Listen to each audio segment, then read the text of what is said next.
Good morning. I'm glad you came early on the Saturday. I know it's not easy to get out of the house early in the Saturday, so thank you very much for coming. My name is Rogério Neves. I will make the short presentation about emulation and my experience with it. A little bit about me. I'm a professor, and mostly I play with stuff. Especially here, I'm talking about my hobbies. And throughout the presentation, you'll see several websites and some products. I'm not associated with any of them, just to clarify. They are just services and websites that I like and use, so I thought about recommending them. And first, a little bit about myself. So, I started my technological adventure when I was only 7. I got my Atari 2600, and then it practically took me on automatic throughout high school. I graduated in electronics, then I went to the university, physics, and then engineering, master, and PhD. Now I'm a professor in Brazil. And what interests to you the most is why I'm here today. Because I've been collecting this system since the 80s. Of course, most of them, they came and gone, but a few of them, I stick to them because they're my favorites. But it's very unpractical to carry them along, especially when you move around so much. That's when emulation comes to mind. So these are some of the systems I collected throughout the years. And in yellow, you can see the ones I still have with me, except the Quest 3, because I paid but haven't yet received a Vito. Yeah, so I'm waiting for them to deliver to me. And now I talk a little bit about the problem with retro computing. You collect all the systems, and you have to collect also spare parts for the systems. And they not always work as they're supposed to. For instance, if you take your computer, your 30-year-old computer, out of the wardrobe, and you connect it, there's an increasing chance that it won't turn on. Every time you do it, the chance is higher because it's older, capacitors fail, floppy disks fail, everything fails. So I like to say that retro computer collectors are masochists. They really like to suffer. And even those who are not have to deal with it once in a while. And sometimes you just want to play a game and you have to spend hours trying to fix your computer and looking for parts on the internet, and they are all expensive. And that's why we resort to emulation. Also, and this is a presentation I did a few years back. This presentation, for the ones of you who already saw the first one, is based on, but there's much more stuff going on it. And Alexander invited me to present something on the same theme, so we make a new version which leads us to emulation with any modern device. So, emulation. You can see there my system and my daughter. She programs Python. She likes NumPy. It doesn't take so much space. You can see that I have Raspberry Pis. I have Raspberry Pis 400, 3. I have also PCs. And it came in handy because every time I had to move, and I have lived in Japan, I lived in the United States, in England, I had to do something with all the hardware I left behind. So I ended up giving it away, most of it. And a few of them I kept to myself and storage. But emulation really is more practical because you can carry the whole system with you and all your favorite games, all your favorite computers in a very small package.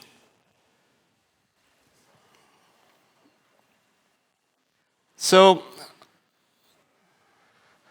baby likes emulation too. But first question is, what's emulation? Emulation comes from imitation. is the dictionary definition. It's basically trying to do something or imitate something as well as the original thing does. So in computers, of course, when I emulate a system, I'm trying to simulate or create the same experience as that old system. So you have the host system that runs the emulator, and the target system is the system you're trying to emulate. How well can you do it? It varies on the system you're using as source and target. But in general, emulation will be the only way to play retro games in some time, because hardware tends to fail. And chances are, if you have an old computer, you are already using some kind of emulation. You're either emulating floppy disks or hard disks, or the processor. If you have an Amiga, you can replace the processor with a PyStorm, and it will become much faster. So eventually, every component will fail. They are no longer produced. There will be no other way besides emulating those systems. So it's also a way of keeping this technology alive, because you create an environment capable of running the old software without the hassle of having to maintain the old software. And some more definitions here. We have two kinds of emulation here: software versus hardware. And hardware would be using something called FPGAs. FPGAs, they have the capacity of changing the circuit in execution time, so you can reprogram the hardware to behave like another hardware. And in fact, it won't be any difference, because you can even connect some peripheral, some devices from the old computer, it won't know it's an emulated device. It will think it's just like the old computer, because it's the same circuit. And the software, basically what it does is a program that translates the instructions from the format of the old computer, the machine code of the old computer, into the machine code of the modern computer. So it's translation, while usually hardware we call simulation. There are advantages and disadvantages to each one of them, and I'll talk a little bit more about this in the next slide. Before, some definitions. When we talk about ROM files, before, the ROM files were just files that contain the dump of the chip of the cartridge or the system. You can have firmware ROMs, game ROMs. So you make a ROM dump into a file, and that is what we call ROMs in computers, in emulation. But nowadays we call ROMs anything, any copy of any data from the original media to a file that you can use in your emulation. We call them ROMs. And then you hear a lot about emulation stations. Emulation stations are basically front ends that aggregate lots of emulators together. And each one of them contains their own ROMs, their own software, and you can, through a very practical interface, select which one you want to use at a time. So it's very pretty. There are 4 major projects that I decided to reference here, but there are many others that I didn't reference. If you search online, you'll find them. But these are also the most used ones in projects of emulation. You'll see like this arcade games, these old and new video games that comes with lots of retro games. They have this emulation station that aggregates everything in a convenient menu where you can access any of them. This is an example of one of them. It's very pretty. It's called the attracted mode, and this version is for the PC. And they're not tied to a particular look. You can change the look by changing the skins or changing the themes. And it can look whatever way you like better. But all of them do essentially the same job. They aggregate all your software, all your retro consoles, all your retro computers in one single place. So let me use the clicker. This is another very popular system. The advantage of Mummy, or MAME, I don't know how you prefer or call it in Russia. Usually we call it MAME. It started only emulating arcade machines. So you put the ROMs of the arcade machines into the system, and it would emulate the processor like Z80, 6502, and etc., and it would run the software. But today, they kept on adding modules to this emulator, to this multi-arcade machine emulator. So you can emulate almost every system, like Apple II, Mega Drive, anything you can imagine. There is a mod you can add to this, this project, and it will run that particular computer. And talking about some devices, I have one of them here with me. It's very practical. But you don't have to buy a new device. You probably already have the device that can perform good emulation. If you have a phone in your pocket, it's hard to beat, because first, you already have a phone. Second, you just need to download the software. And third, maximum you will do is to put a little joystick in there. There are several mods you can add to your phone to play games, because honestly, touch screens were never meant to play games. They were meant to be pretty and scroll, zoom in, yeah, not to play games. So this is an example of a cheap emulation device you can probably buy in train stations, something similar. This is a very good one. I paid only $30, like $30 around 2 years ago. And then you put your games in there, and you can carry it with you anywhere you go. From the practical point of view, you don't have to open, you don't have to install joysticks, you just pull from your pocket and play. So there's an appeal to this kind of device. Another device is like, there are many others in the same style. Of course, the more you spend, the most powerful emulation will be.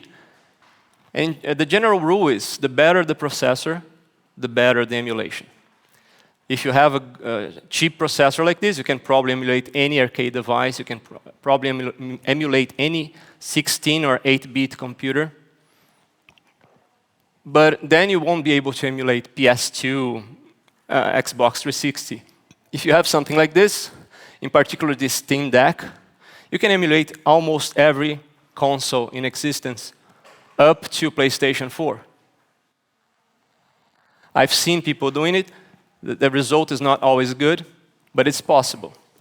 Of course, if you use your PC, you can emulate without any problem. If you have a good PC, again, the general rule is, the better your system, the better is the emulation. Also, another general rule is, the better the processor, the more you will spend in it. So you can see that the best system is the Steam Deck in this list. Will set you back like $350. I don't know, it's about a lot of money. I won't convert right now, but it's not cheap.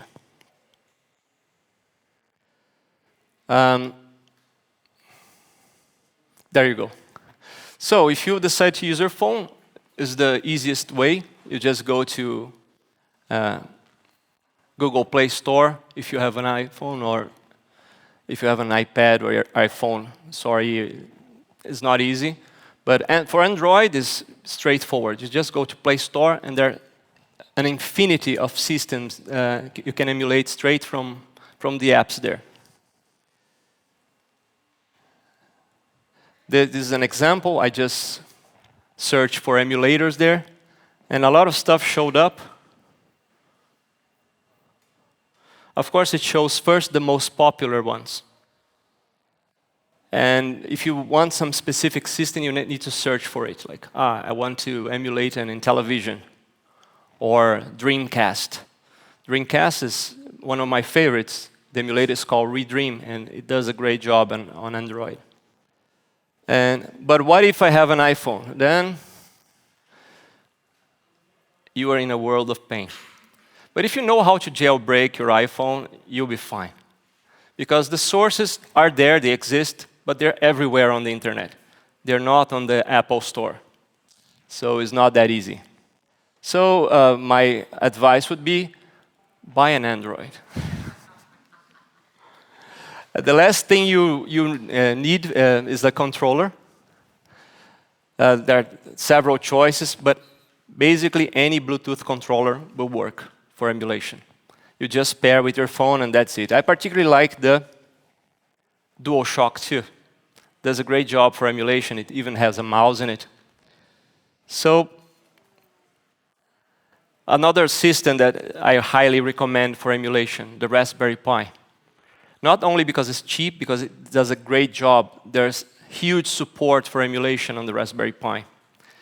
The community is huge. You can have any sort of problem, it will be solved quickly because there are so many people working on those projects. And all the major emulation stations, all the major emulator projects started with the Raspberry Pi. Because before it was just like scattered emulators here and there, and then people started to really work on the interfaces and make it pretty. And now we are somewhere around here. We can quickly compare using your PC versus using your Raspberry Pi. What would be the difference? Well, the one worth noticing is the PC consumes a lot of energy. I don't know how much your PSU is, probably around 600 to 1,000 watts. That's how much it will be expended as long as you're using it. The Raspberry Pi consumes flat 3 watts. It means you can just leave it connected to your TV in the living room. You don't even have to turn it off. When you want to play, you just come along, turn it on, and walk away, like it's no big deal.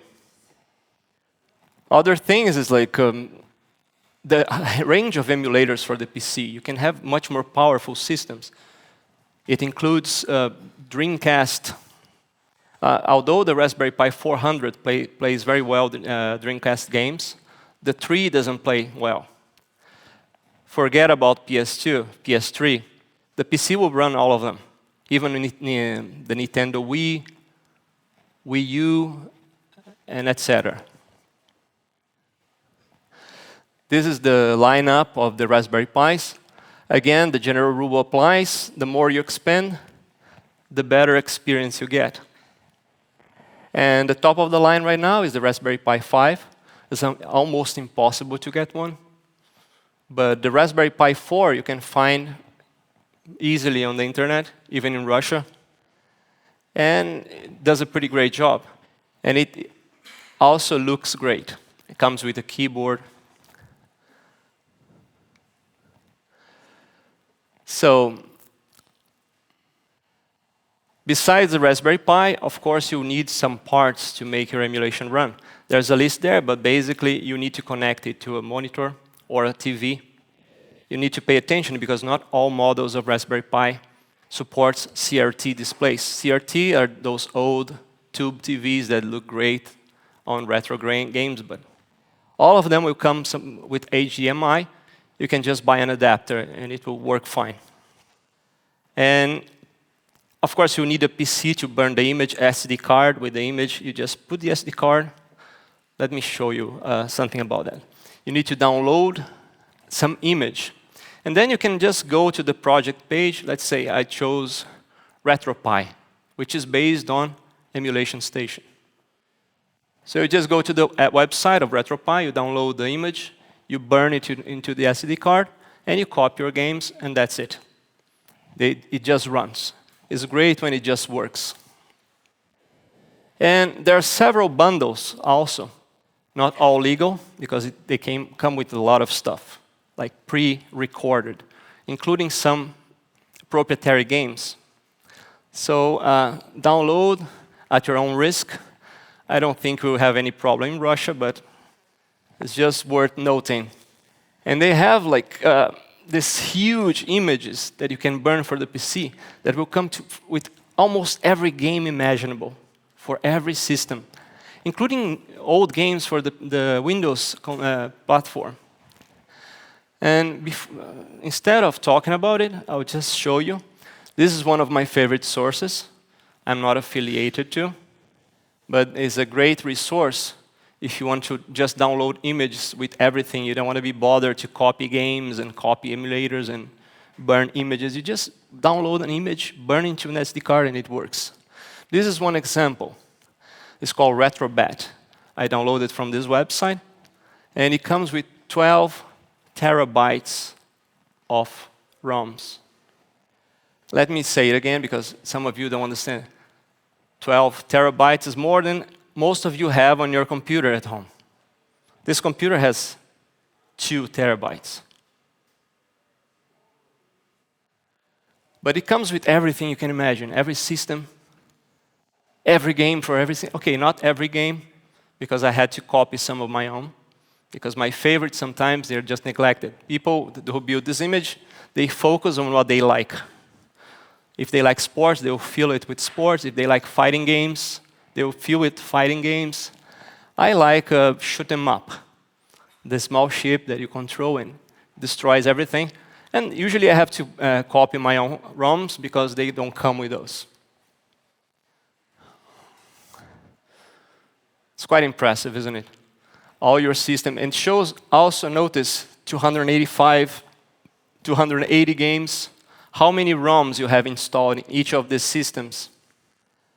The Sinclair, ZX80, 85, PS2, 3, 4, PSP.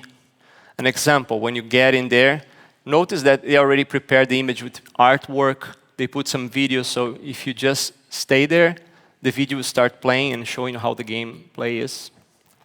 So they put a lot of work in these images. So I'm giving a shout to these people because really, remember, they're not getting paid. They're enthusiasts like us. They just decide, hey, let's make a really cool thing that will get us in trouble with the law because copyright.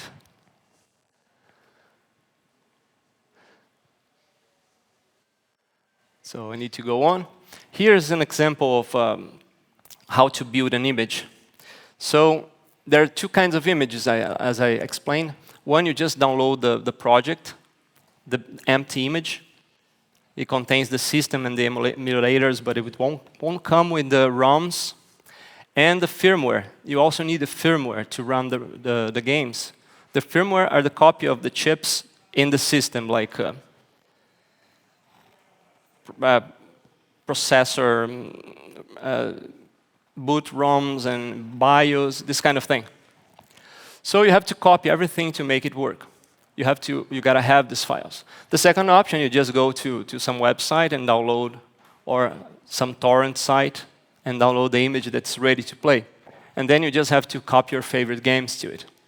So these are some solutions. What you need to do is to download the image, and one of these programs, there are lots of other choices. These are the most popular. You use to burn on a PC or Mac that image file into the SD card or into the hard disk, or even into the USB stick. Once you burn, you can just insert the SD card into the system, and that's it. This is an example. I chose an empty image to the Raspberry Pi, and I used the RetroPie, that's a burning software exclusive to the Raspberry Pi. It has all this menu system that you don't actually have to look for the images. You just select from the menu what you want to do with the Raspberry Pi, and it will download and burn the image for you. And this is a quick run-through. It's not a tutorial. I'm just showing the process. You just download the Raspberry Pi imager. Of course, if it's a PC, you download Balena or Rufus. You install the software,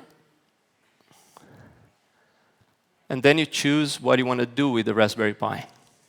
And in my case, I want to install RetroPie.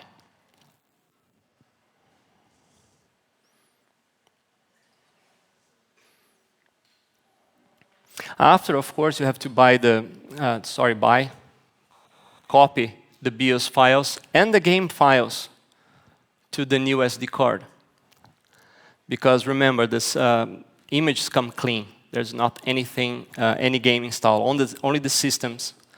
And after you insert the SD card into the Raspberry Pi, and I'm showing you the Raspberry Pi 3 right now, you connect it to the TV, and that should be it. And here is how it looks. Of course, all these emulation stations, they run on Linux. Last thing you need to do is to pair your Bluetooth or connect your USB controller. You need at least a controller. You don't need a keyboard unless you plan to emulate computers.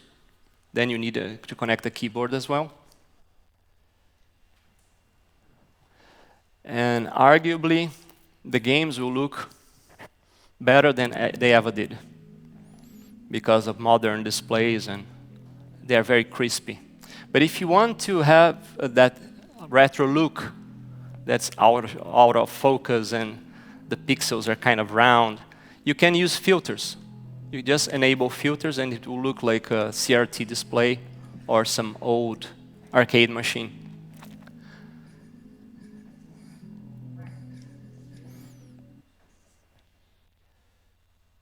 Some retro computing.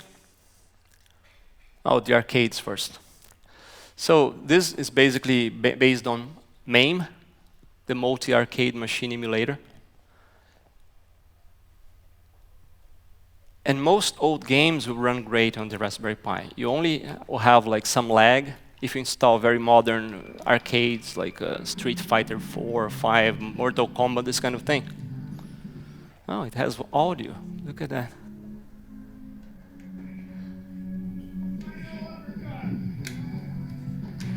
I'm sorry about the focus, it's because I used my camera to film direct on the display. I don't have a capture device. If you want to use retro computing, you need to install a keyboard, and that will be it. Remember that because you're using the emulator, you can emulate any kind of system. So technically, your emulated computer will be more compatible than any particular version of your physical computer.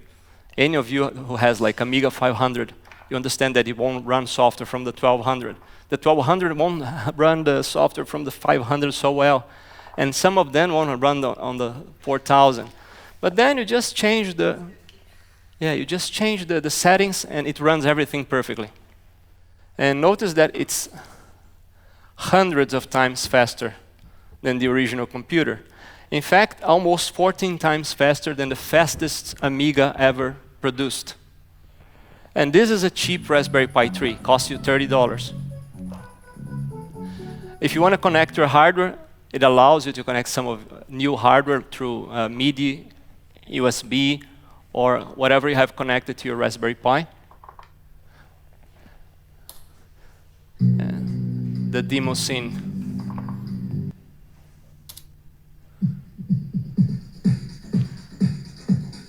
That's a famous one. State of the art. Well, I'll jump to the next one.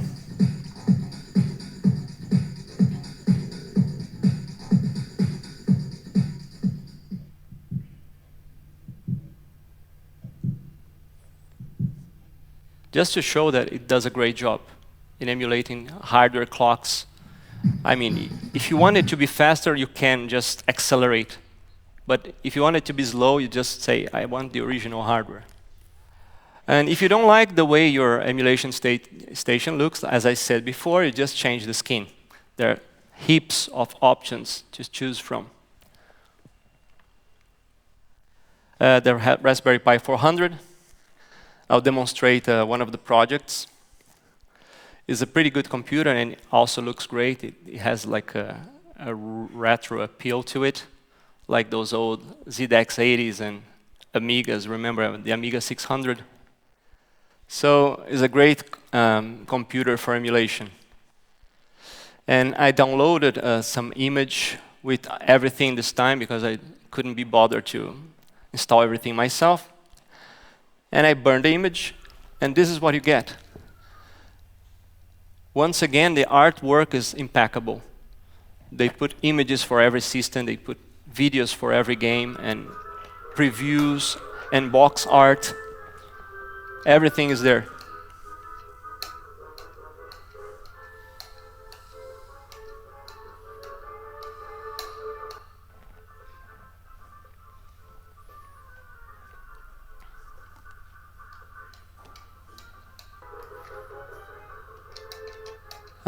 You can also change the themes. It comes with a few of them, but you can install more from the internet. As long as you're connected, you can just access the project and download any number of front ends.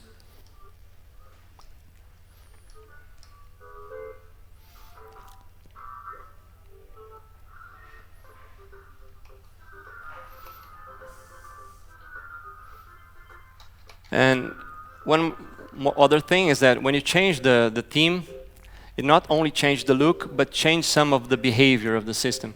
For instance, here you have more information being shown, or different images, or previews of the games, or just the box art, this kind of information. Of course, the emulator will be the same, and the games will run all the same. It's just the front end that changes. Notice that now you have information about every system. And just to clarify, the Pi400 can emulate the Dreamcast perfectly.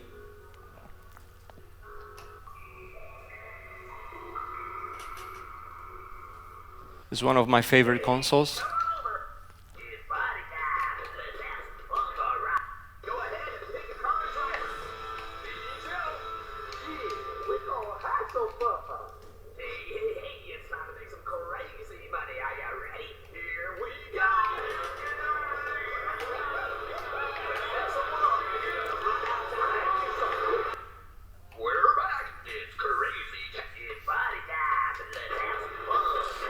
I'm trying to advance, but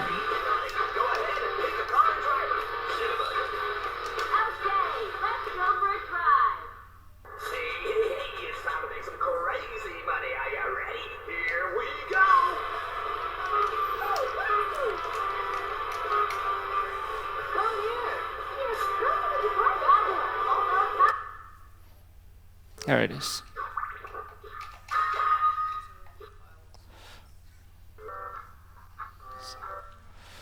So, going to retro computing. Each distribution, each emulation station project will come with a series of emulators, different emulators for the same computer, because each one of them does something particularly better. So you can configure individually for each program or each game which emulator to use. Some will be great at emulating software at high speed. Other will be great at maintaining clock speeds similar to the original. So you have to decide by trial and error. There's no other way, unfortunately. And this is an example of Apple emulator. There are a few of Apple emulators in execution. And this original app actually is a clone of the Apple IIe. It has a transvarp. It's the best accelerator there is for this computer, where you can adjust the clock between 1 and 8 megahertz. But it's no match for the emulator, because it's just hundreds of times faster.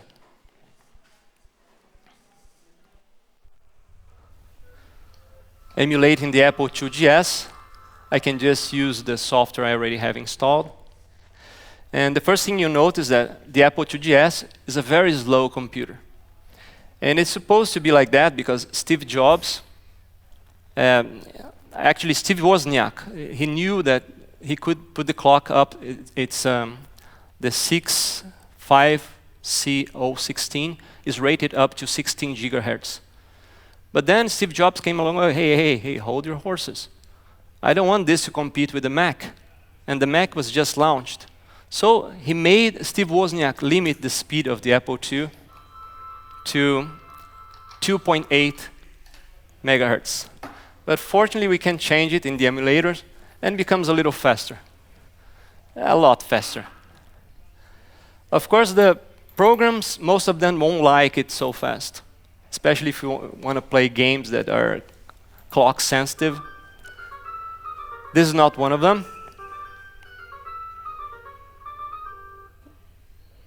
This runs fine in an accelerated computer.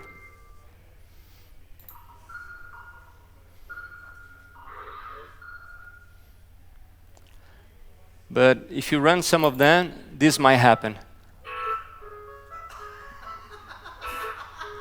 And you have no other choice than go back and say, okay, Steve Jobs, you win this time. And then you can finally play the game.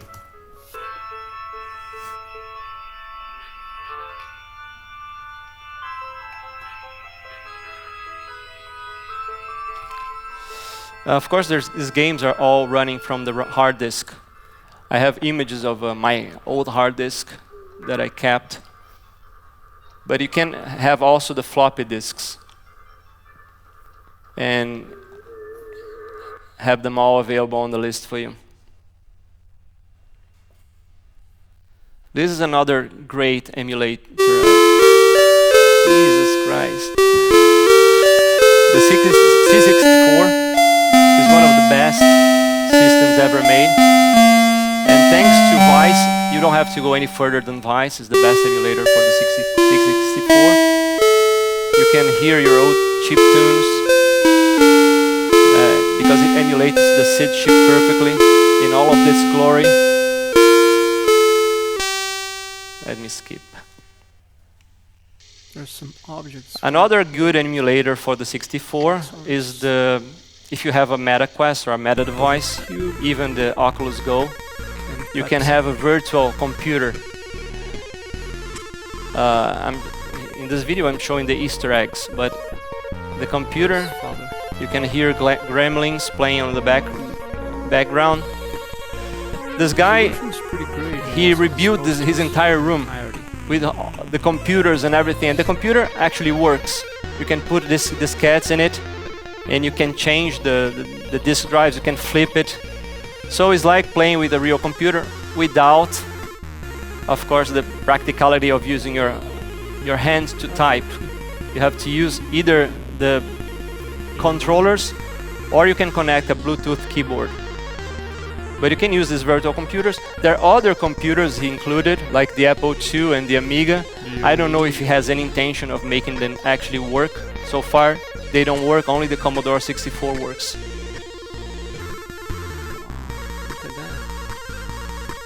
Yeah, it's a lot of fun to play with his toys. And the Easter eggs is also fun to find. He dedicates this emulator to his father because he had so much fun together playing with this computer. Legacy of Genshi's. Oh, yeah, it's not so sharp because the video is not great. But you can actually make it sharper. It looks much sharper on the Quest 3. This is a Quest 2. I made this video about 4 years ago. So you put the software in there and it just boots. So these are a few of the Amiga emulators. Amiga, of course, is my favorite system to emulate. And there are lots of emulators, but all of them are based one way or another in this project called UAE, is a Unified Amiga Emulator. And of course, I won't only comment about the best of them. It's called Pi-Amiga. It was originally made for the Raspberry Pi, but the new version already works in any Intel-based system as well. All you need to do is burn the image to an SD card and boot it into a Mac, a PC, or the Raspberry Pi is the same image. Runs fine in all of them. And it's not exactly an original Amiga emulator. It's what I can call a modern Amiga emulator. It means it has all the bells and whistles of the latest hardware, like RTG graphics and hard disks and all the programs you can imagine. Everything is included in the bundle. And as you can see, I just inserted the SD card in there, and it booting straight into the Amiga. And depending on your hardware, you'll notice it's hundreds of times faster than the fastest Amiga ever made. Of course, you can choose to run original speeds, but why, really, if you can? This is an older version that I made a video a few years ago. It hasn't changed much except for the fact that now it can run in any modern PC, Intel-based PC. I haven't tried it on the Mac. I guess we can try later on this one. I have the image with me. And notice that it can run every program, every demo, everything ever made, including the demos made for the 68060. That's the most modern processor. Remember, the Amiga died before this processor could be incorporated into a machine. So people just say, oh, let's do it anyway. And this is one of those 68060 demos that only runs on accelerated Amigas.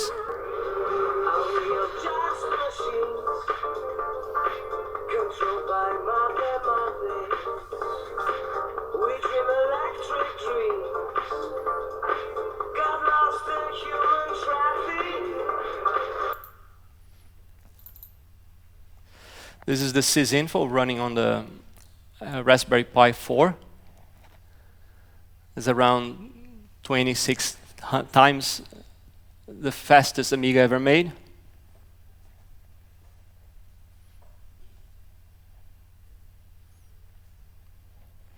And some people don't like to use sysinfo for benchmark because it's a very simple benchmark.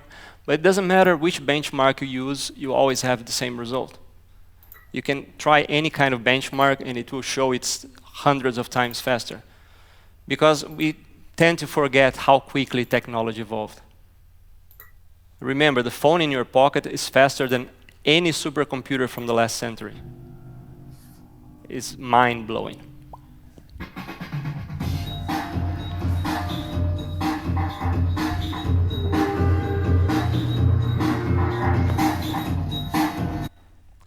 Okay, so a great part of the emulation community is modding. Modding is basically make your emulated system look like, not only act like, but look like the old system, the retro system. And people do all these creative projects, like put all the Nintendo games into a Nintendo joystick that you can connect to the TV. Or you can make a Game Boy play any game from any system, much like this one. So modding is very popular because it's fun. I made myself some of these systems. I built a Raspberry Pi 4 inside Amiga 600, and it looks awesome. But if you don't want to go through the trouble, you just can buy a case. And there are cases for both PCs and Raspberry Pis that just you buy off the shop, usually Chinese shops like Alibaba or something. And if you don't want to go through the trouble of installing anything or buying anything or building your system, you can just go online and type whatever system you want to emulate, space emulator, and it will show you the online emulators. Most of them are written in JavaScript, so you can run inside your web browser. You can run them inside your web browser, and you don't have to install anything. These are just some of the emulators I found online. Of course, there are hundreds of them. Most of them will come with disks and games and programs you can already use without having to upload anything to the emulator.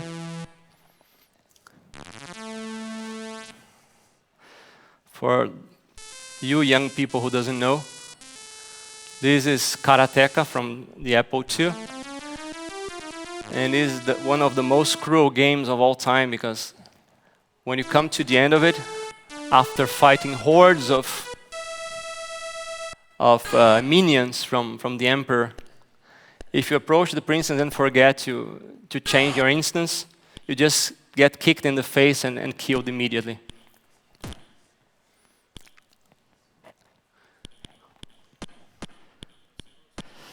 So that's it for the presentation. I would like to thank the Yandex organizers for inviting me again and sharing my experience with emulation. Thanks for coming. If you're interested in these references and the links, this is a copy for the presentation, this presentation. It relies heavily on YouTube. So if it's not working for you, remember, Tor browser is your best friend. Questions? I guess it's not yet good afternoon, good morning. I'm quite happy to have heard this. You have mentioned cheap Beat Boy devices. They reminded me of Dingo A320. I guess you may have. It was 10, 15 years ago. The issue with small devices was usually that Super Nintendo games were not that good emulated. They had some frame drops. F-Zero was quite slow, not mentioning Star Fox, those ones usually weren't emulated. From your experience, if you have those little devices, do they emulate Super Nintendo better than it was 15 years ago? My guess is yes. Mine is like 5 years old and it does a great job with Super Nintendo. No frame drops, Yeah, 100%. no. It doesn't do a great job with the Dreamcast and PlayStation 2, but even PlayStation 1, it struggles. It drops frames. But my guess is, if you want a better emulation, just spend more money. Well, I couldn't dream of Dreamcast. Or use your phone. Yeah, sure. The best emulator is the one you already have. The best device is that in your pocket. You don't have to buy anything. Maybe a joystick, I don't know. Yeah, I guess so. And the other thing, I think, I guess those distributions, 12 terabytes, they may lack Soviet computers, but I guess it's not their issue because the information is scattered away in different places, even in Russian. It's quite sad that there is so few information in English. In English, there is a lot of information. There probably not much in Russian, but there are lots of translators that do the job for you. So my suggestion would be like try to look for what you want in English. The chances of finding are much greater. I mean, not for Soviet computers like BK 0010, 0011. I think all of them. You can find stuff for all the computers. You just have to look for it. I tried. You can even find emulators for some old Soviet computers, believe it or not. There is, but usually in Russian, unfortunately. Well, thank you. Hello. Hi. Thank you so much for your lecture. So games. Emulators usually used to play games, and you showed a lot of software to play them. There are some music trackers, and there are programming languages. Do you know any more cases to use emulators for? It's hard to make a case to use emulator instead of any modern program. For instance, the languages will be all deprecated by now, and you can only run those programs in those particular systems. So if I have to recommend like a programming software, I would just say Python. Or if I want to recommend some music program, there are so many options for the Raspberry Pi itself. You don't even have to run the emulator.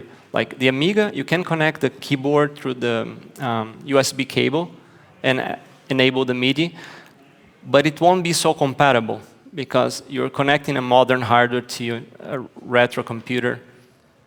If you use the Raspberry Pi program instead, it won't have any problem. It will work out of the box. So it's hard to make a case to use retro software unless you already have a project that you want to work on. Like I have some music I used to play with, and I want to further work on them. I can load Noise Tracker, and it will work perfectly. It works just fine. But usually games, yeah. Because there's no software made for the Amiga or any other system that you cannot find similar for the PC or Mac or the Raspberry Pi itself. Thank you. Hello, Hey. Mike, Cyber Museum of Murom. Thank you very much for the presentation. And My my pleasure. question is, do you know a practical way of connecting a Raspberry Pi to a CRT TV or monitor with an RGB input, like the European SCART connector? The idea is to get frame perfect and even line perfect output. For some, for example, ZX Spectrum demos, it is very practical and actually required to get the true experience of the demo or of some effects in games. Yeah, my quick answer would be adapter. But are there such adapters which can convert like HDMI to SCART. RGB and make it line perfect? You can even redirect the pin straight to the Raspberry Pi connector that has like GPIOs, and you can redirect the RGB pins and make your own cable. But do those emulators which you have shown today, do they support this output? The support. Or you need to write a driver? The support is underneath in Linux, yeah. Usually our drivers are already made by somebody. You just have to check which pins you need to connect So you can where. configure, for example, RetroArch to use such kind of output, right? On the Raspberry Pi, yeah. Yeah, oh, great. Thank you very much. Thank you. Hello. Hi. I have a question to you. So, as I understood, it's your hobby to induct these games of all times. So I had this thought: could you sell it? So, is there some way to monetize your hobby? It probably is, but why? I don't think how legal it would be because this is somebody else's work. I don't think it's fair to make money out of other people's work. And to be honest, I spend more time building the systems than playing on them. So you just enjoy playing, yes? Yeah, basically. Okay, thank you. I have a job. So you mentioned that you work as a physician. No, I'm a professor on you're a computer science. Not physics was just a long time ago. I just gave that up. I'm not any good at it. I just gave up, and I'm good at computers though. So physics lost in competition with computing. Yeah, I still used physics for my simulations and to my publications. But I hardly work teaching physics or project specifically in physics. My projects are in computer science. I build supercomputers. I build accelerated routines in CUDA using NVIDIA technology. That's my work today, basically. The research at the university. That's as exciting as your hobby, I guess. I don't know about that. I like my hobby better. Thank you. Roman. Hello. My main question is, what is your opinion on the legal side of the emulation? Why do some companies are battling so hard against emulators, and what do you think about it? Well, the companies that are fighting against piracy on their new software, I understand. But really, haven't Nintendo made enough money already on those 30-year-old games? Do they have to make money forever? It's just greed. It's corporate greed. So in the United States, I believe a copyright for software is 60 years or 50, something like that. But most of them are almost expired. So from that point on, every software becomes public domain. And we are just moving ahead in time a little bit. We're doing it now. Hello. In the beginning of the lesson, you showed us a handheld device. So my question about, does it build on the microcontroller or microprocessor core? Yeah, usually it's ARM core. ARM core. Yeah. Cortex-M or Yeah, Cortex? it's a cheap one. Cheap one. These handhelds were made to play very basic games like 8-bit computers and arcades. But they do a great job with the Super Nintendo, with Mega Drive. But don't expect to run very modern systems like PS2 or PS1. But of course, it depends on how much you spend on your system. There are models for every taste and for every price. So if you want to emulate modern systems, just get a Steam Deck. It will do everything. In early 2000s, it was a big deal that PS2 has several processors. And emulation was really hard to do at that time. And I remember I watched a lot of videos that covers that topic. Today you mentioned that even PlayStation 4 is already emulated. Yeah, it's possible. Do you know anything about multiprocessing in PlayStation 2 emulation? Yeah, it's emulated as well. So can you elaborate a little more about it? Yeah, even the old software, they have an option to use several processors to accelerate the tasks. So I don't know how it works underneath the hood, but basically they split the instructions and it runs much faster. Like the Amiga emulator, beside the fact that the 6800 was not multi-core, it uses multi-core in the Raspberry Pi and PC to make it faster. But usually the emulator has an option. If you want to use a single processor or multi-core, and you can even define how many cores you can use. But I guess in the PlayStation 4 and 5, it's mandatory to use all the cores you have available. As far as I know, PlayStation 3 and PlayStation 4 are more like computers, and PlayStation 2 was a little bit of its own. Yeah, they're not like computers. They're computers. They're PCs. Yeah. They just don't have a keyboard on them. But you can connect a keyboard and it will become a PC. I meant there are like PCs. So, and PlayStation 2 was a little bit of a feat of engineering.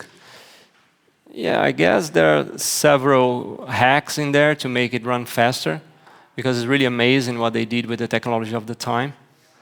But today, any modern PC would be hundreds of times faster than that, even faster than the PlayStation 4. And people are already working on the PlayStation 5, how to play those games on the regular PC with your GPU. It shouldn't be difficult because the PlayStation 5 uses the same hardware as the PC. It uses the NVIDIA GPUs, it uses multi-core ARM cores. So it should be a quick job. It's usually 1 or 2 years until the current systems become emulators. Thank you again. I think we're out of time. Thank you very much for your questions and for your attendance.